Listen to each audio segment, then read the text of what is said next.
Il est vrai que ce sont nous qui choisissons la manière dont on se comporte. Cependant, notre enfance a bel et bien un impact là-dessus. Comment nous choisissons de réagir dans certaines situations et la façon par laquelle nous nous exprimons sont des modèles de comportement qui se forment dès notre plus jeune âge. Dr Milan et Kai Irkovic ont découvert que chacun d'entre nous a une différente manière d'aimer, et ce en se basant sur l'éducation. La manière d'aimer ou le style d'amour est la façon par laquelle nous agissons avec notre partenaire.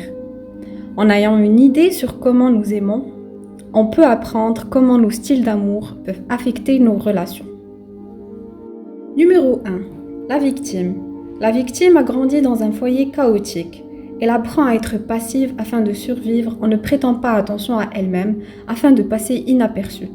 Pour faire face à ses parents violents, l'enfant victime apprend depuis un très jeune âge à se cacher et à rester silencieux. Les enfants victimes créent souvent un monde imaginaire pour pouvoir faire face aux dangers qu'ils endurent chaque jour. La victime a une faible estime de soi et souvent lutte contre l'anxiété et la dépression. Elle peut finir par se marier avec des contrôleurs qui reflètent la personnalité qui était présente lors de leur enfance. Elle est habituée au chaos et à des situations stressantes que lorsqu'elle expérience du calme, elle ne se sent pas bien car elle anticipe la prochaine situation chaotique.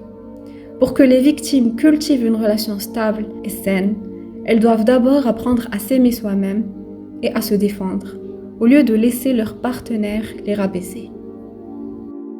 Numéro 2. Le contrôleur. Le contrôleur grandit dans une maison où le sentiment de protection n'était pas présent. Il apprend à se redresser et prend soin de lui-même. Le contrôleur a besoin de ressentir qu'il est en contrôle de chaque instant de sa vie pour ne pas laisser la faiblesse qu'il a vécue dans son enfance se révéler dans son âge adulte.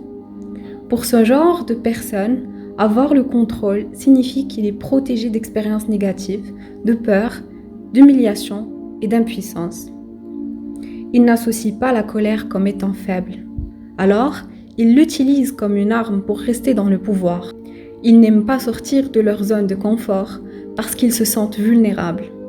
Le contrôleur préfère de résoudre ses problèmes tout seul et aime que les choses soient faites d'une certaine manière, sinon il se met en colère.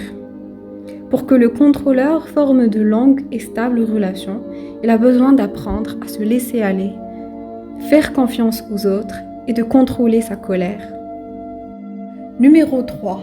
L'attentionné. L'attentionné grandit dans un foyer avec des parents très protecteurs ou des parents qui critiquent beaucoup et souvent en colère. Enfant, il essaye de tout faire pour être bon et dans son meilleur comportement, pour ne pas provoquer une réaction négative des parents. Les attentionnés ne reçoivent pas de réconfort. Au contraire, ils passent leur temps et énergie à donner du réconfort à leurs parents réactifs. L'attentionné est inconfortable lors des conflits et fait face aux différends souvent par céder ou en compensant rapidement.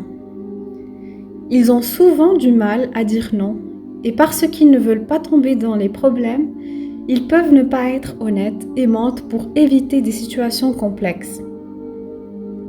En grandissant, ils parviennent à percevoir l'humeur des personnes autour d'eux et essayent de les rendre heureux. Pourtant, lorsque l'attentionné se sent stressé ou ressent qu'il déçoit quelqu'un de façon constante, il peut fuir la relation. L'attentionné essaye d'être tout pour tout le monde, alors que ce n'est pas réaliste. Au lieu de former des limites pour lui-même, afin de se construire, il se concentre plus sur les besoins et désirs des autres. Pour que l'attentionné ait une relation stable, il doit être honnête à propos de ses propres émotions. Numéro 4. Le vacillateur. Le vacillateur grandit avec des parents imprévisibles. Enfant, il comprend que leurs besoins ne sont pas priorité de leurs parents. Sans l'affection de leurs parents, ils développent une grande peur d'abandonnement. Cependant, lorsque les parents décident finalement de donner du temps et de l'affection, les vacillateurs se sentent furieux et épuisés pour la recevoir. Lorsqu'ils deviennent adultes, ils essayent de trouver un amour consistant. Ils ont tendance à aimer les nouvelles relations Et lorsque quelque chose ne va pas, ils deviennent suspicieux et découragés.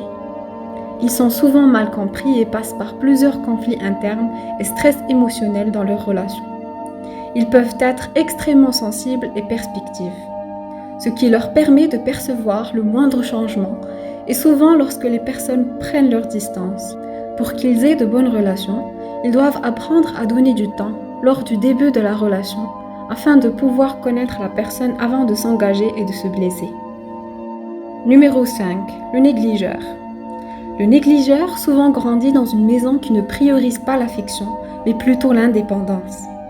Comme enfants, les négligeurs apprennent à prendre soin d'eux-mêmes et mettent leurs émotions et besoins de côté pour faire face à l'anxiété qui vient avec ne pas avoir l'attention des parents.